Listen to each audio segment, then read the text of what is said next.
aside from us. So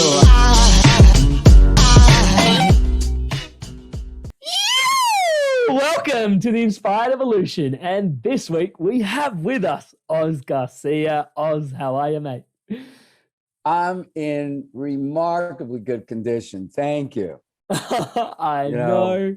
Happy, alert, here. Was excited all day about this. Wanted the day to go quicker. So that I can meet you. The gift was like, as we talked a little bit before. As I found out about you, it was like, that's the kind of person I like hanging out with. Oh, touch wood. This is the way that you actually cultivate a better life. The energy that you get from people that are so involved in the things that interest you, being a mindful human being. And as you said before, how it is that the podcast will impact people for the better, right? That what we're doing is we're making a difference. And not like I got to go to a soup kitchen every week, but there are many ways that we can make contributions, and it always begins first and foremost with how we care for ourselves. I love that, filling up your own cup and then the contribution. And let's totally go there. Give me a sec to introduce you to people. For those tuning into Oz for the first time, I'd be surprised if this is your first time tuning into him. He has been a health and wellness industry pioneer for over 40 years. Yeah. To put it lightly, he's on an unrelenting quest for the most effective technologies. Die, right? Till the day he dies. And we were talking about this. Searching for the most effective technologies, innovative tools to support health, wellness, and longevity. He's a leading authority on age reversal and healthy aging. He's the go-to nutritionist for A-list celebrities, Fortune 100 CEOs, and he's developed unique, customized approaches to nutrition and anti-aging. He's lectured all over the world, sharing his insights and the developments with the world. And he's sharing that with us here today. Brother, it is such a pleasure to have you here. Thank you for doing this. Thank you. And it's like the opportunity, as I told you before, to kind of reach out to a very different audience overall.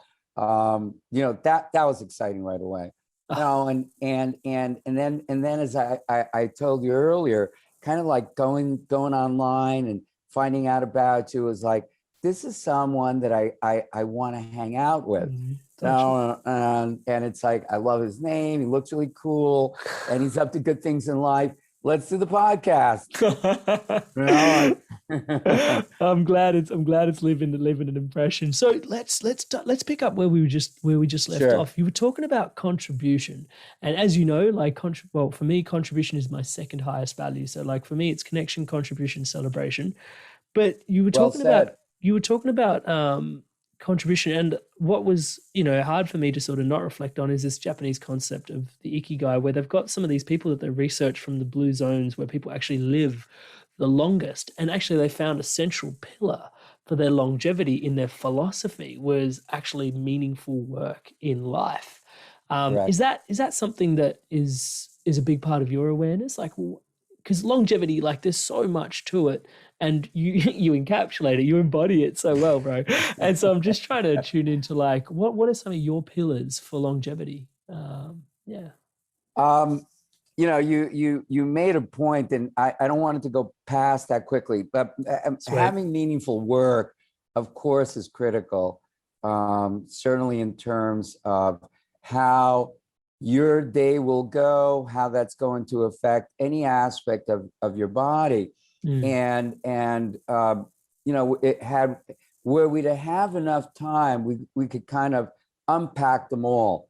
But it begins in large measure with being passionate and knowing that passion is being studied.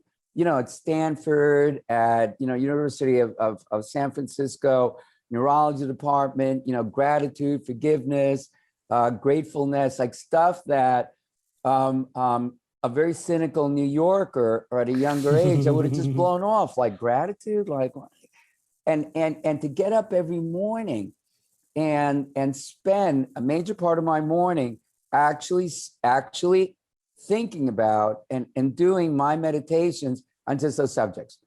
Right. So I'll go to higher authorities. By that, I mean, individuals that are Olympic marathoners that have become friends and so on. It's like, yeah, check out Yoga Nidra and do this one before bed, and the different kind of apps that I use and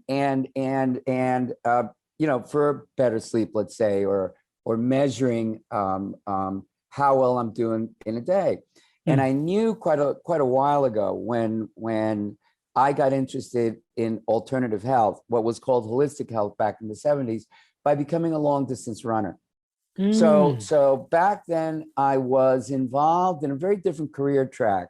And it was the kind of work that many people would have loved to have been into. I was in beauty photography, not fashion, beauty, where you take the remarkable pictures of women for Maybelline, Avon, and so on. Right out of college, I got a great gig, and I thought this is the apex of making it. And even at that point in my life, at that age, being in my early 20s, I knew something was wrong. Like the value system here is off when it's all about, fill in the blank in the end. A lot of it making your public image, who you want people to think you are, more important than, your value system. And by coincidence, just one of these things, I started to make very small changes in my quality of life. Everybody smoked in the 70s, and it wasn't unusual to start smoking cigarettes at 15, 16, look cool in school. And I was up to about 2 packs of Marlboro Reds a day. Whoa. Working all day long. My diet was a lot of coffee, Cuban coffee, which is what I grew up on. So it was a cup of coffee every couple of hours, a lot of sugar, and thinking that I was having a great day. But underneath it all, I had a lot of questions. I was involved at that time and had done several courses in what's now referred to as the Human Potential Movement. So one of the courses eventually became something now known to many people as the Landmark Forum. Back then, it was called EST, EST, Earhart Seminar Trainings, or a little bit more zenny, it is, right? And once I did that workshop, and back then there wasn't any way to really find out about anything. You had magazines, you go to the library, but a world without internet or cell phones. So it happened that I was taking a course to be better at what I was doing as a photographer. And I met a gentleman that had just done the S training. In a very subtle way, I kind of try to get to him and ask him about the training. And finally, I got the courage. We're in the same class together. And I asked him, what about the S training? And I don't think he even looked at me. All that came out of him was, do it. Do it. I'm 24 years old. I'm 25, and I'm about to embark on a transformational journey that's brought me to where I am now, where the driver is curiosity, right, and creativity, and wanting to know more, as though there are answers in the end that are going to really make a difference. Really, kind of like an overused phrase is, the journey's the way to go. Well, you know this, and I know this too, and this is the beginning of the journey. The S training turned out to be a mind blower, right? And it took a lot from the work of Maslow, many remarkable thinkers that brought together by Werner, created this, highly inspirational workshop. And then out of that, within a matter of weeks, I gave up smoking, began to cut back on my coffee, almost died. Nobody taught me that withdrawing from coffee should be done slowly. So I went from 8 cups of coffee a day to I got up one morning, I said, I'm not going to have any today. This may have been 76, something like that. And I've been drinking coffee since I was 3 years old. My dad got me on coffee in Cuba. I would go to kindergarten and have drank, like 2 huge cups of coffee that typically adults drink. I'd be vibrating in my chair. I knew enough at that young age that, there's something's not right here. And then go on to eat what they fed you in school. And as an adult, had no idea that anything made a difference in terms of what it is that we ate. The whole concept of functional eating, making dietary distinctions. Do I want to be vegan? Do I want to be paleo? What are the purposes? What's the purpose? Where do I get the information? So all of that was missing. And in a piecemeal manner, I started to put the data together for myself. There were 3 health food stores in New York in the 70s. 3. It was, like Whole Foods was decades away, just to give you an idea, right? Yeah. And I found a book by someone who was a brilliant nutritionist then. His name is Paul Bragg. Bragg's been dead for a long time. You can still buy a lot of his products. Apple cider vinegar. Yeah, exactly. That's actually his most popular product. Bragg's aminos, a bunch of other stuff. But he wrote a book called The Miracle of Fasting. And I'm in this health food store, trying to kind of figure out what do I buy? Brown rice, whole wheat, what is this? And the driver was my curiosity.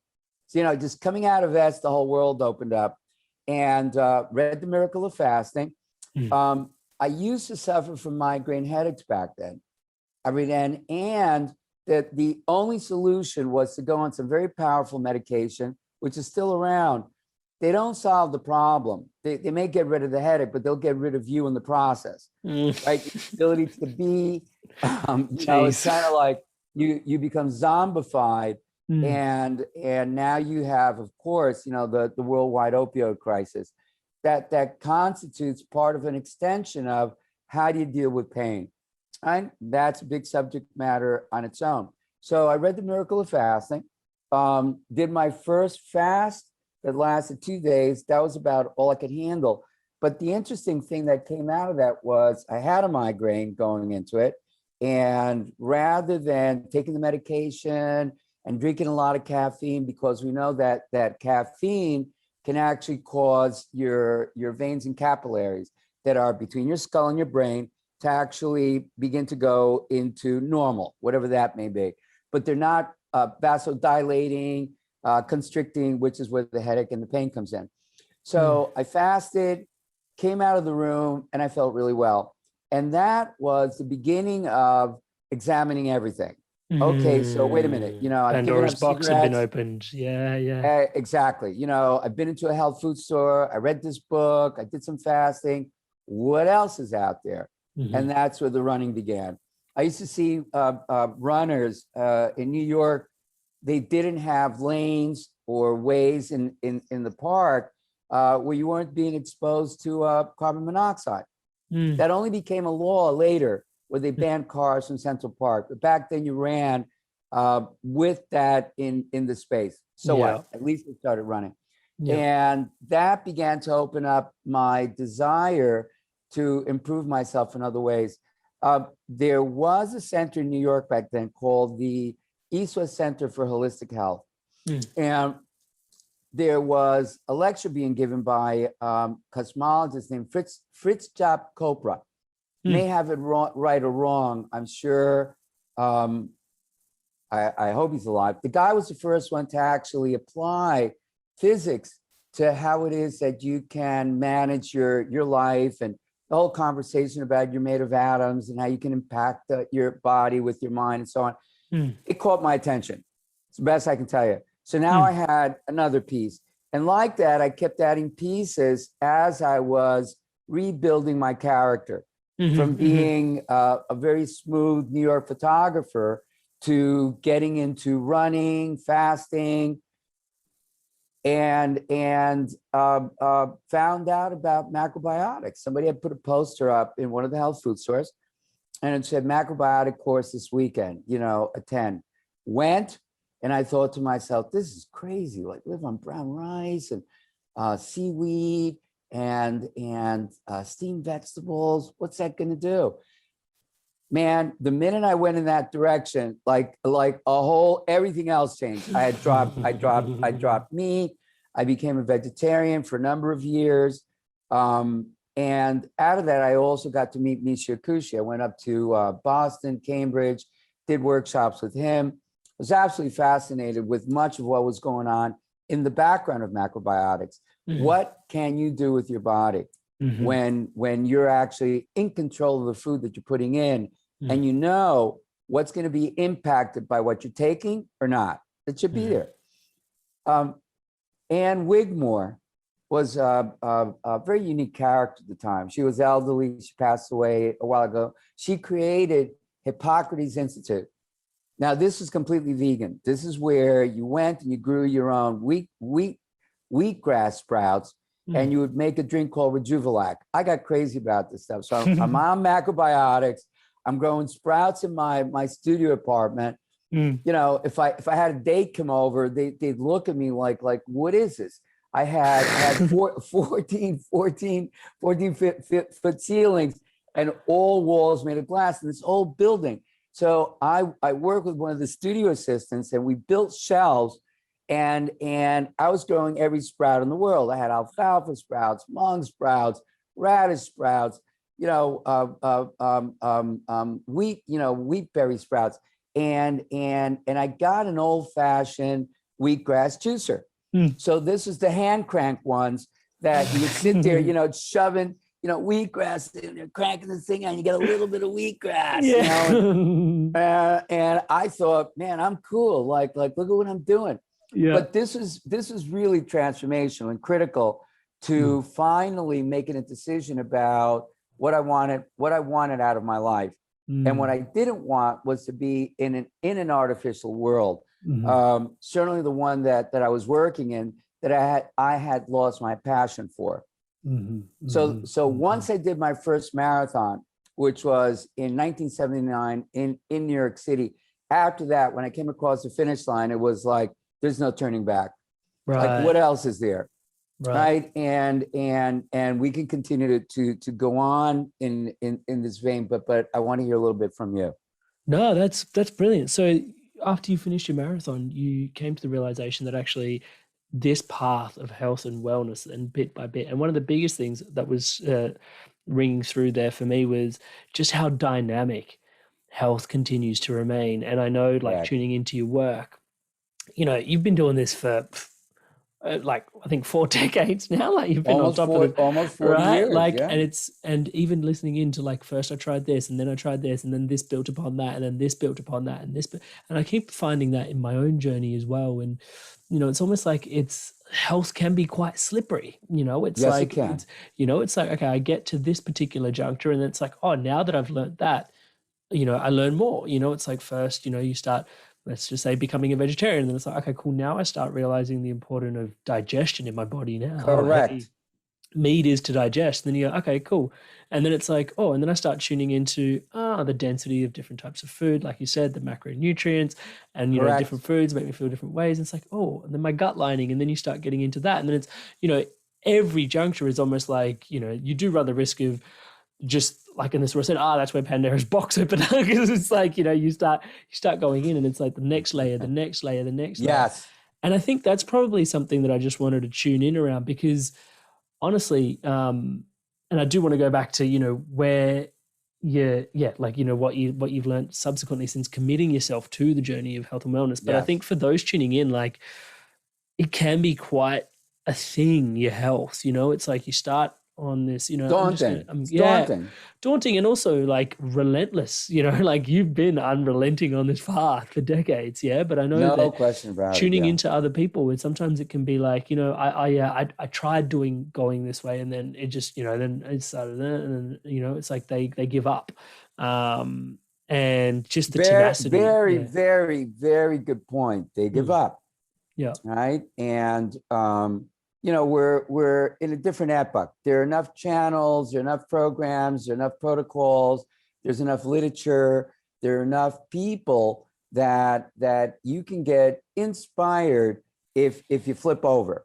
If the switch goes on and the bulb goes off and you go, wow, like I just saw that, I just read that, I just heard that, like where do I begin? You can get online. I had to go to the public library, right, to get the information I wanted. But I would do it. And in the end, one of the most important things in terms of the work that we do is you need to be educated. Reading is a superpower that you need to cultivate. Yeah. Right. And it has to be relentless. Like I'll look at my Kindle, and I've got dozens of books that I know I heard something, I read an interview with the writer, and I download it, and I'm like, holy shit, I'm like, 30 books behind, and it's like I can never catch up. So it's kind of like a fun project. The point is that no matter what, every day, a certain amount of reading has to go in. So it isn't only nutrition and exercise and sleep and doing your meditation and getting body work and rubbing your feet in grass and being outdoors. Like those are all critical. But in the end, the cultivation of intelligence is equally as critical.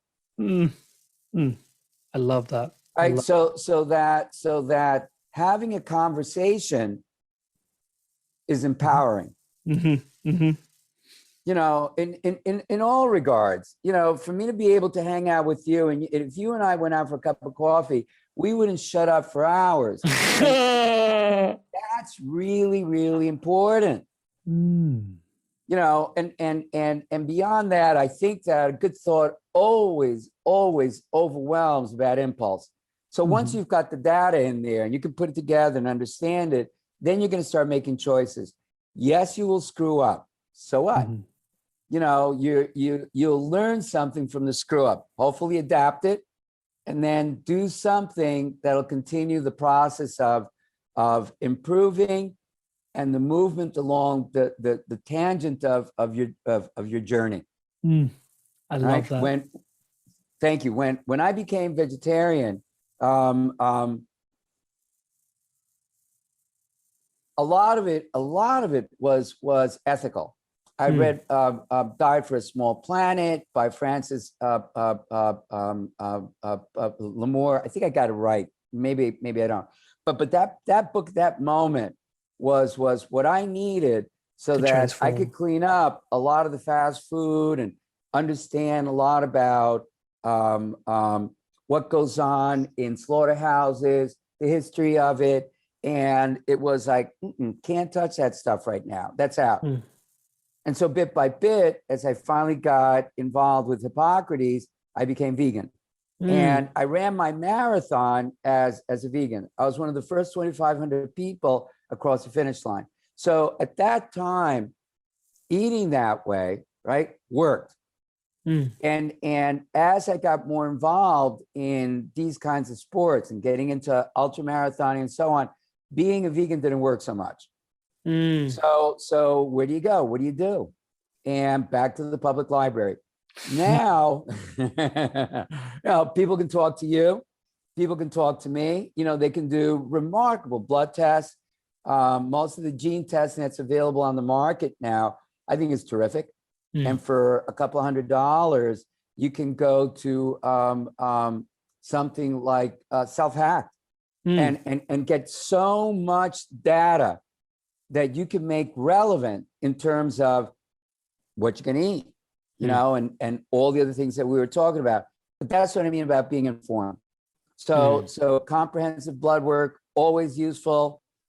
Knowing what your genetics are. What did I inherit? It looks like we inherit a lot, in terms of things that we love and in terms of things that we don't like.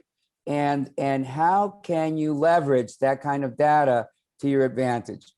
One of them is by having a really good coach, right? Once the information's coming in, and I can't emphasize that enough. I've had enough, good coaches, great coaches, and there are people that I will defer to today.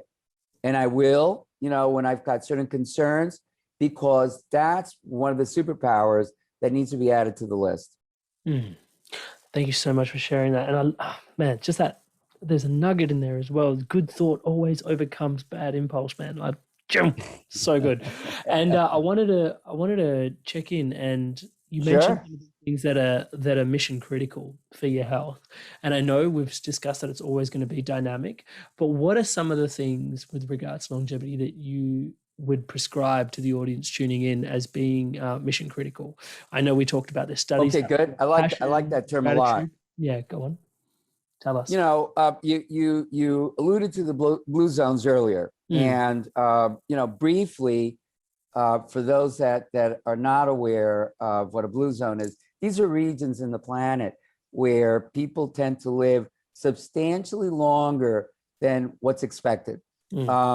The other aspect of it is they tend to live longer, better, with a low level of infirmities.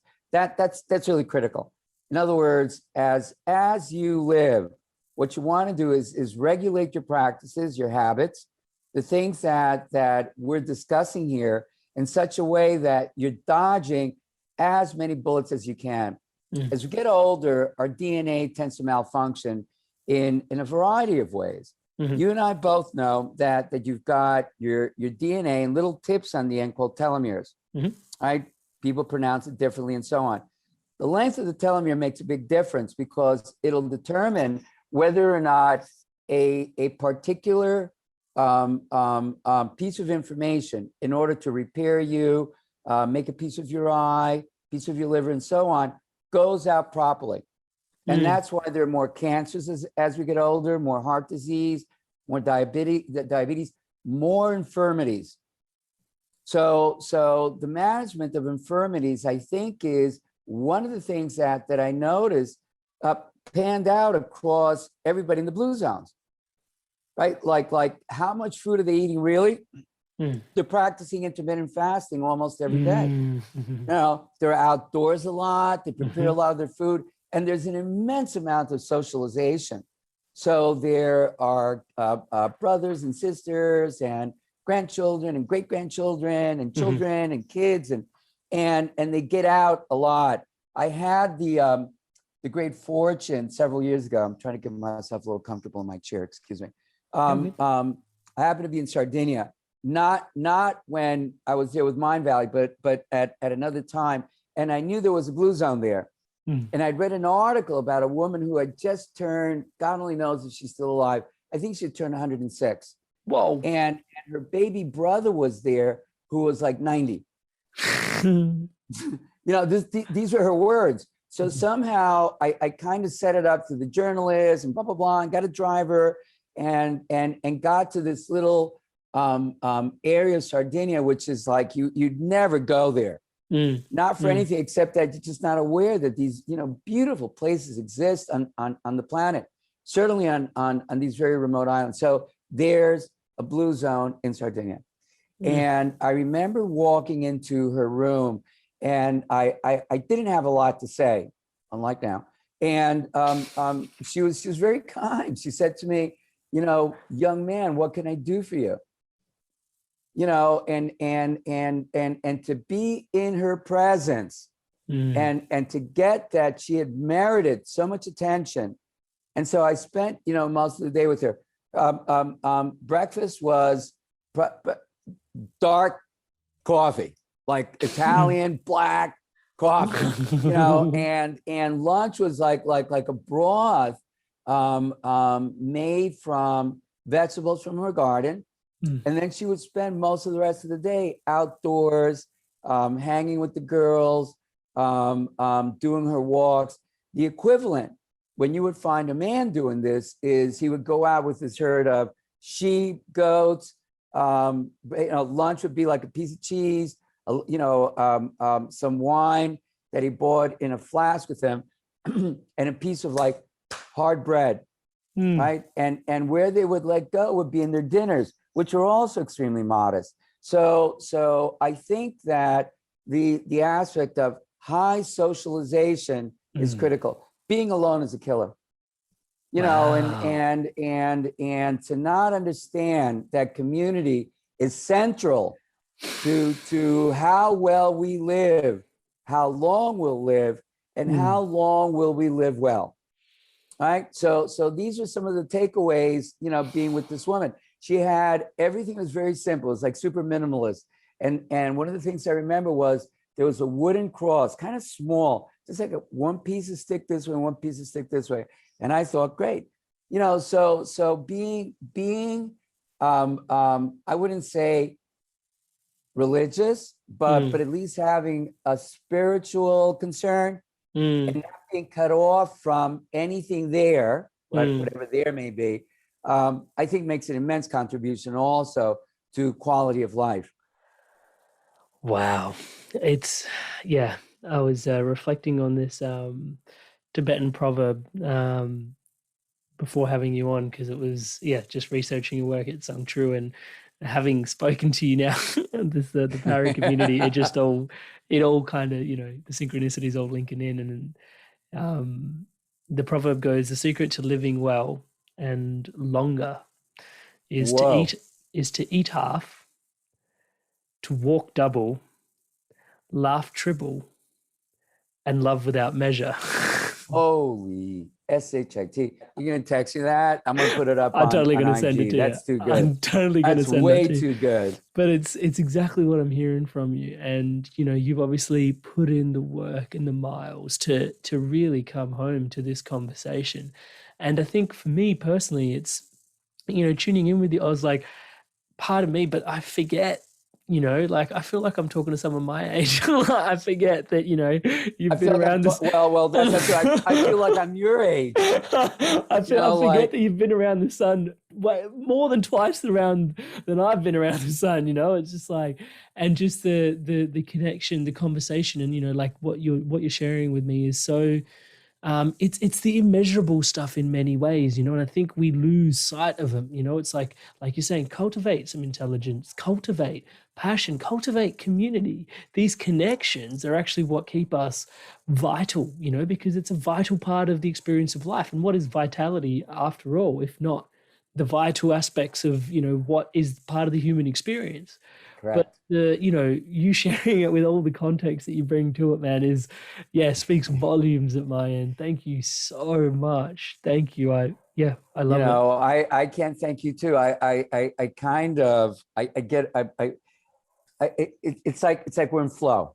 Like you don't need to get on a pair of skis or go out and blow your kneecaps out on a run to get into a flow state. That's why I said earlier that cultivating conversation is very important because you go into flow states. That voice in your head that's so problematic for so many people, and the source of suffering. Actually, I'd underline needless suffering. Right? There's a whole center called the neural default network, right? Where a lot of information is moving back and forth. And what emerges is a voice in your head, right? Just talking to yourself incessantly, involuntarily. And people suffer much over much of the nonsense that's going on in their heads, to their great misfortune. That's why I think meditation is important, among many things, to give you a break from that mechanism, that network, of which there are many within the human brain. So I would put there up real high. I got recently, somebody gifted me like I need one more biohack device, but a Muse S, which is the Muse that actually helps you sleep better. And it charts. It's not charting data like the Oura Ring, right? Which is artificial intelligence that dredges real deep. I mean, it's looking for different data so that you become a really better sleeper. This is telling you how good you're becoming as a manager of your thinking. Right? And that's, again, to our earlier point, you're more prone to do what's in your enlightened self-interest, which in turn is going to impact, the quality of your partner, as things turn out, you know, a family, whatever it may be. But it's important that the cultivation of a certain way of thinking come about. And I think that in the end may be a transformational route, and many people are talking about it, and that vision is put together in Mind Valley, so that people can actually spend time thinking about thinking and thinking about what's worth thinking about. You know, did I take the garbage out this morning? Oh my God, it's like no. Yeah. You know, whether you're thinking about it or not, you're gonna take it out. Like there are other things to think about, and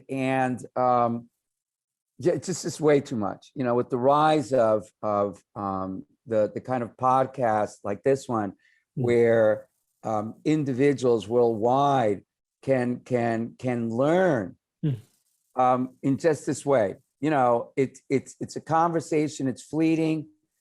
The Stoics would talk about it in a certain manner if they were around. You know, and Stoicism is coming back as a means of how do you regulate your thinking? What's worth suffering over or not? Who would think about that? Yep. Unless you're up to the task, please. I love that. And what I'm also hearing in that is, you know, our thoughts become things, right? So if we're incessantly thinking about things that don't really serve us, you know, then that's kind of where your physiology and your physiology is following your neurology, is what I'm hearing. And I like then, that. you know, that kind that of one. that's kind of like, you know, bringing you down in essence, in a way. I'm probably just Very much. you know, summarizing it probably a bit too bluntly, but you know, and yeah, I love what you're sharing there in terms of staying open to curiosity, staying open to thinking and learning, and yeah, being open to thinking about how you think, to just, it sort of demystifies the way you're describing it, the whole idea around gratitude and meditation and for positive health benefits. It's like, well, no, where your thoughts are going, your physiology is following. So, you know, bring some mindfulness to it, bring some awareness to it, and then you can cultivate. And this is actually one of the things that I was really hoping we would come home to is this cultivation of self. You mentioned this, you know, like you've got to cultivate a self. And I love the word that you use with regards to cultivate in your sharings. Tell us, yeah, like is this what we're talking about and dancing around now? Yeah. Very much so. You know,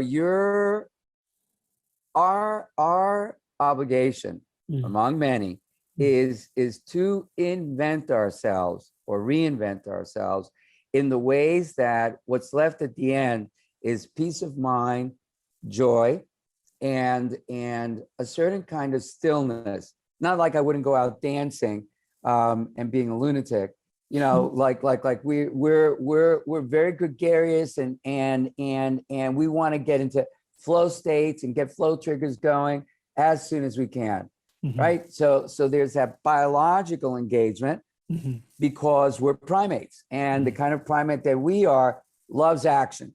You know, that's just baked into our neurological system. But we also have a cerebral cortex, and it can run on its own, which we don't really want. What we want is that time every day where we're busy thinking about the kind of human being that we want to be. There are speakers that you've had on, and many more that will likely target that. You know, but journaling, I think, is critical. You know, being able to journal on a daily basis, even if it's 5 minutes. You and I both know there's the 5-minute journal app. What's it asking you in large measure? What did you do today that you're grateful for? And if you do that every single day, a year from the day that you begin journaling, you're grateful that you started. So that you become what Talib calls anti-fragile. You know, that it really takes a lot to knock you off center. Right? And we'll get knocked off center many times. And how quickly do I recover myself? And knowing that if it doesn't kill you, you know, which is an old adage, you know, it'll likely make you stronger. But really knowing that like not being afraid of life, not being anxious over things that you're just making up. Mm. And the more that we fall behind the practices that we've been discussing, the less the more anti-fragile you become, more authentic, more sincere, not fearful at a time where we're living through a pandemic that people are scared beyond belief, scared of uncertainty. Something very important to human beings, very important to the way that we were constructed, right? 100,000 years ago, it was important to be fearful if you thought something wanted to eat you. Even though we're the most remarkable predator on the planet, a lot of other animals like human meat. And these days, there isn't a saber-toothed tiger 50 feet away from you. There's a phone ringing and you're like, do I answer it? Do I don't answer it? How do I get out of this? And you're kind of like bent out of shape because you're fragile. Right. And it's not about, something like being superhuman, but rather being really human. So anti-fragility becomes, a pillar in terms of how you and I operate, and your partner, the people that you love, because that's what the world is asking of us now. What makes the world run? Adversity. All you need to do is pick up the newspaper. So we try to avoid that and bad news, and getting strong in light of what's occurring in the world, so that in the end, you can make your mark and your contribution. And that's very central as a pillar to, I know, to your work, certainly to mine. In New York City, people are not all that interested, and I'm being very general in this regard, in things like let's make a difference. There are plenty of people into that, but there are many more people interested in how much can I pack away. Look at my wallet. Look, I have a Black American Express card. How wonderful is that? And what does that say? Malcolm Gladwell, in a very, very unique book that he wrote, among many of them, quick reads, Blink, where he talks about much of our ability that in the blink of a moment, blink of an eye, we can grasp so much. But we can also grasp a lot that's not all that good for us. We can be part of the flow. What the culture says is important. The power of your personal image, how people think of you. Does it really matter? What do you think of yourself?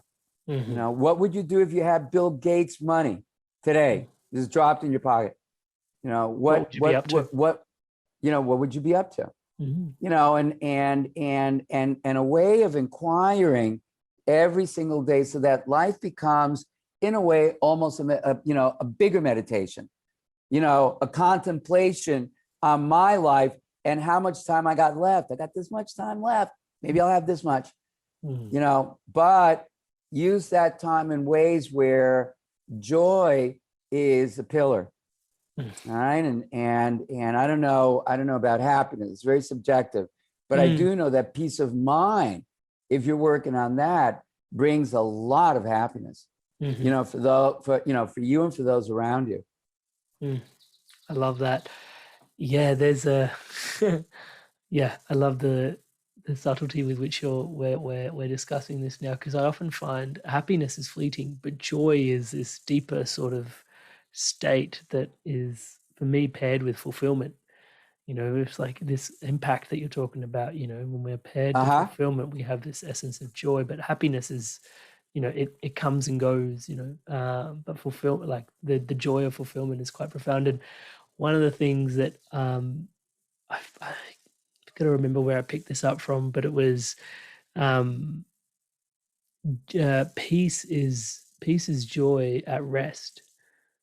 And peace is joy at rest. Yeah. And if you cultivate peace, if you start taking motion from that peace, it'll turn into joy. And then, we're looking for joy, but we're not really. And for me as a young man, there was no real peace was always this nebulous topic, you know, it was just like, yeah, peace, you know, but like right now, like, let's get out there and do some shit, you know? So it was just like peace, you know, like joy. Yeah, absolutely. But like peace, fulfillment. Yeah, absolutely. But peace, you know, maybe later, you know, and then the way it was described is like, yeah, but joy is peace in motion. Correct. And so if you can cultivate peace through stillness, you can just mobilize that. You have to. And I was just like, you do have to. Yes. it's brilliant. Like, so that made this whole case for me to like starting to actually go on the journey of cultivating peace, because who doesn't want more joy and fulfillment? Yeah. So yeah. Well, that's a very good question. And oftentimes when you ask people what would make you happy, you know, if I could wind the clock back and redo it, there are other things, other directions I may have gone in for a while, you know, more contemplative. But you know, New York's a magnet for the accumulation of, like I said before, your public image, looking good, more material goods, much money as you can get, and on and on and on, right? How high up can you go on the ladder, the scoreboard? Bing, bing, bing, bing, bing, bing, bing. You know, God forbid you fall off the ladder, or God forbid your score isn't all that good. All right, so how do I look better this week? And what I've come to learn at this point is, in large measure, not so much what other people are thinking about me, but really what I think about myself, right? And yeah, and is that thinking going to move me towards aspects of the golden rule? Am I in better balance? Am I, like Socrates would have said, you know, am I pursuing the golden mean? And I've learned, you know, at this late age, if I could go back and talk to me at 20, it would have been like, you know, listen, you know, like fill in the blank. Like it ain't about, you know, the next conquest that you're going to get, you know, going out tonight dancing, but how about meditation? You know, like why is it that these Zen monks seem to have these lives that you're never, you know, going to cross? And now there's so many places in America where you can go and retreat and do a Vipassana retreat for yourself. You know, Jack Kornfield up in Northern California. I mean, what a mind. You know, what a story, what a sense of humor. You know, he's a psychologist and a Buddhist, for heaven's sakes. You know, and fun is all living hell. And at my darkest moments, sometimes I would just put on a podcast with Jack and fall asleep listening to his voice. You know, and remember, you know, like what's the meaning, you know, of why you're here. I stopped asking what the meaning of life is. It doesn't get you anywhere. Just live your life, you know, and find the means by which it becomes rewarding for you to wake up every morning and go, damn, I'm here. Like, I'm here. Great. How great. Like, let me put on my Nikes and go for a run. Like, wow. You know, let me make my smoothie. Wow. What about that new vitamin? Wow. Oh, shoot. You know, like my Aura ring says I have a little 94 score and a little crown. Boy, you know, like phenomenal. Maybe tonight, instead of getting, you know, all messed up with my buddies, how about doing some cryotherapy, or, you know, doing some Wim Hof, you know, ice bath. Yeah. And